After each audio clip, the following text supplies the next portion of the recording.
દર વર્ષે પ્રભાત ફેરીનું આયોજન કરીએ છીએ. તો આ ધનુર્માસમાં જ કેમ કરીએ છીએ?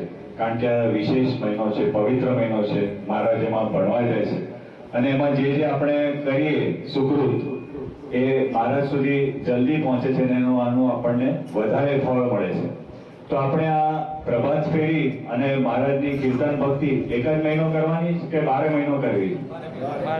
તો 12 મહિના પ્રભાત ફેરી કરશું તો ના પડે, કાંઈ વાંધો નહીં. તો એક મહિનો આપણે પ્રભાત ફેરી કરવાની અને બાકીના 11 મહિના આપણે માનસી પ્રભાત ફેરી કરવાની. માનસી એટલે આપણે મગજમાં વિચાર કરવાનો કે જાણે આપણે પ્રભાત ફેરી કરી રહ્યા છે.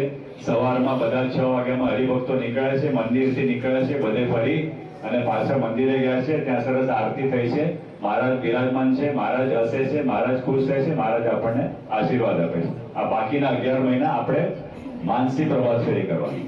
બરાબર? હવે આપણે ઢોલ નગારા શાને માટે વગાડીએ છીએ? કે આપણું મન બીજા બધા વિચારોમાંથી મુક્ત થઈને અહીંયા જોડાય. કે આ ઢોલ નગારા વગાડીને આપણને કહે કે ભાઈ હવે હમણાં થોડા 1 કલાક માટે આપણે વિચારો બાજુએ મૂકી દઈએ અને મહારાજની સાથે જોડાઈ. હવે જે આપણે મહારાજનું નામ લઈએ છીએ 1 મિનિટમાં આપણે કમસે કમ 20 મિનિટ નામ લઈએ છીએ. તો આપણે 1 કલાકમાં કેટલું નામ લેતા છીએ? બરાબર?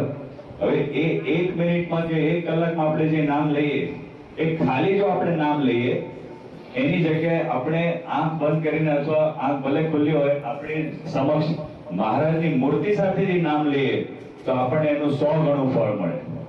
તો આ બધી નાની નાની વાતો છે પણ આપણને મોટા સંતો સમજાવે, શિક્ષા